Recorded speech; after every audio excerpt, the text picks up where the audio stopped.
Tanner222. Ooh, new username now, addition to it. 222/220. Shout out, Tanner. Hopefully see you at a class here in New York or the Northeast this summer. Crosswinds blowing my bike out from under me. Doesn't even ask it in question form. Just crosswinds blowing my bike out from under me, exclamation mark.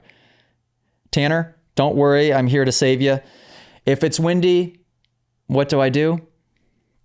Keep the bike on the ground, for gosh sakes. Keep the bike on the ground. Don't jump. I'm kidding, but I'm also serious. What happens is if you're getting... Okay, I have some really good advice. If it's windy, look at things.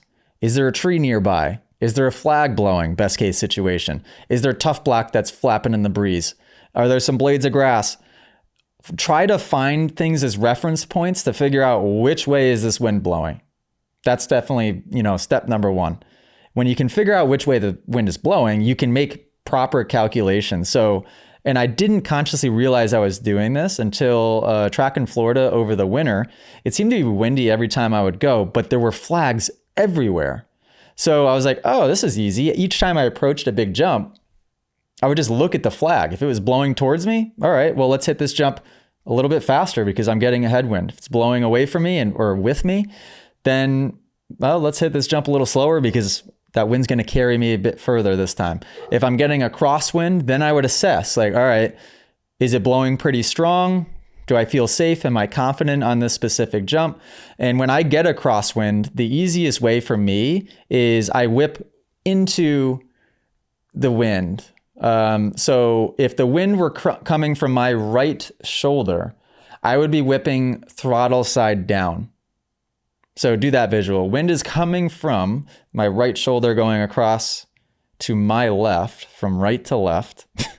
I'm going to whip throttle side towards the ground.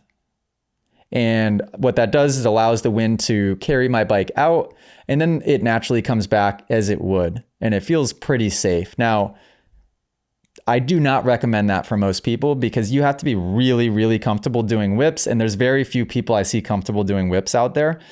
So unless you're a whip master and you've got them completely dialed, ultimately you've just got to keep those wheels as close to the ground as possible because the wind, it doesn't pitch the bike sideways. It carries the wheels out from under you and it sends you into a barrel roll. So be careful. Be careful.